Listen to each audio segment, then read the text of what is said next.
شخص نے پاکستان کے ساتھ جو کیا انشاءاللہ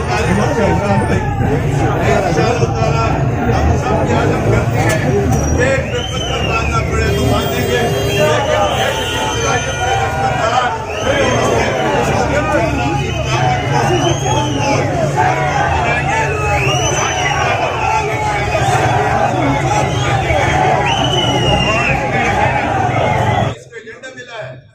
پاکستان کو معاشی طور پر کنگال کرنے کا، معاشرتی طور پر تباہ کرنے کا، اس کے بعد آپ کو کہا جائے گا کہ آپ اپنی ایٹمی صلاحیت ختم کر دیں، اس لیے کہ یہی کام یوکرائن کے ساتھ ہوا تھا۔ یوکرائن معاشی کرائسس میں گیا، نیٹو میں شرکت کے لیے اس کو کہا گیا اور اس کو جواب یہی ملا کہ آپ اپنی ایٹمی صلاحیت ختم کر دیں، بدلے میں ہم آپ کو ایٹمی نمائندگی دیں گے اس میں نیٹو میں۔ آج اس سے پہلے وہ ایٹمی صلاحیت طلب کروائی گئی یورپین یونین نے، امریکہ نے، اور اس کے بعد جب روس نے اس کا قیمہ بنا دیا تو دنیا میں کوئی بھی اس کی مدد کے لیے نہیں پہنچا۔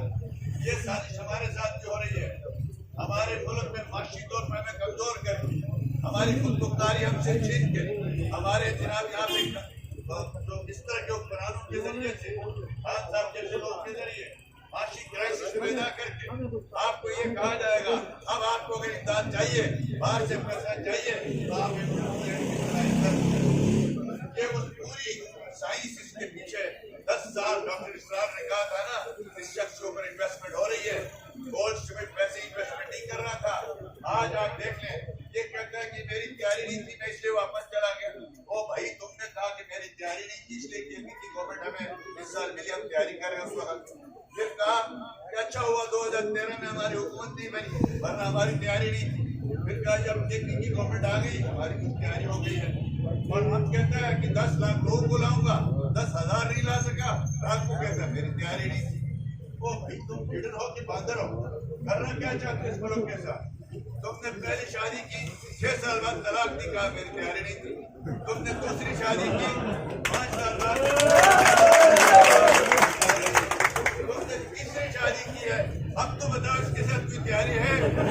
اس کا تو نکالو باہر۔ لہٰذا اب ایسے پاگل شخص کے پیچھے تنظیم کیے اس ملک کے بغض نواز میں، بغض مسلم لیگ نون میں پھرے کہ ہمیں جو ہے وہ ہم نے گرانا ہے۔ اور خدا کا خوف کرو، اس شخص کے 10 پورے 1 مہینے جلسے کیے، اسلام آباد میں لانگ مارچ کے آخر میں کہتے میری تیاری نہیں ہے، اگلے دفعہ آؤں گا میری سب تیاری ہوگی، اگلے دفعہ تم کیا ایٹم بم لے کے آؤ۔ افسوس ہوتا ہے ایسا شخص اس ملک میں سب کے ساتھ ہے۔ اور یہ کہتا تھا ہمارے پاس افسوس سے کہنا پڑتا ہے اس شخص نے پاکستان کے ساتھ جو کیا انشاءاللہ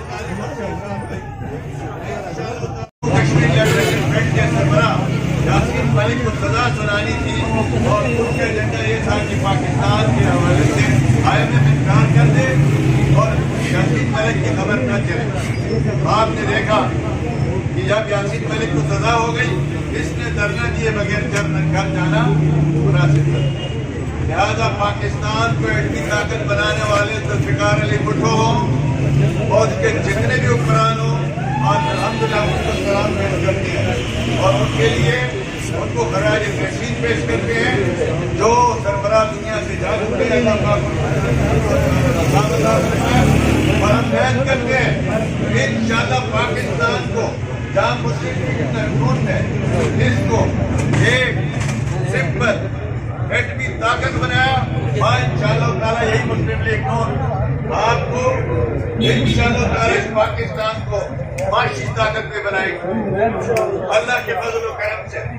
آج کل کچھ کڑوے فیصلے ضرور ہوئے، ہم نے کچھ نہیں ہے یہ جو غریب پہ بوجھ ڈالا جاتا ہے، لیکن اس کے پیچھے تسلسل دیکھ لیں اس خان نے ملک کا حال کیا کر اس کے اوپر آپ دیکھ لیں گلگت بلتستان کی حالت۔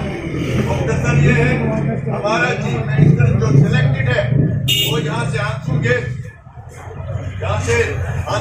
پروڈکشن کے جو اکوپمنٹ ہے وہ اپنے جو ہے وہ پولیس کے جوان لے کے جاتا ہے، اس لیے جاتا ہے جی بی چاہیے حقوق کے لیے نہیں، آپ کے فنڈ کے لیے نہیں، آپ کے موسیقی کی ریشن کے لیے نہیں، آپ کے گلگت بلتستان کی بہتری کے لیے نہیں، لکی عمرانی سرکس میں شرکت کر رہے ہیں۔ آج وہ پنجاب پولیس کے مسلح تصادم کی بات کرتا ہے۔ خدا نہ خاصہ وہاں سے کل خوشی کو کچھ ہوتا گلگت بلتستان میں یہ لوگ کیا رکھتے تھے؟ لہٰذا ہم اس کی بھرپور مذمت کرتے ہیں۔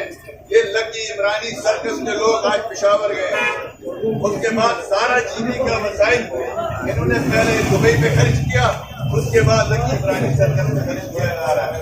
لہٰذا یہ گلگت بلتستان کی بیوروکریسی، یہ سب کچھ ان کے کرم سے ہو رہا ہے۔ یہ اس کے ذمہ دار اپنے آپ کو ذمہ دار سمجھیں اور قانون کی عملداری کریں۔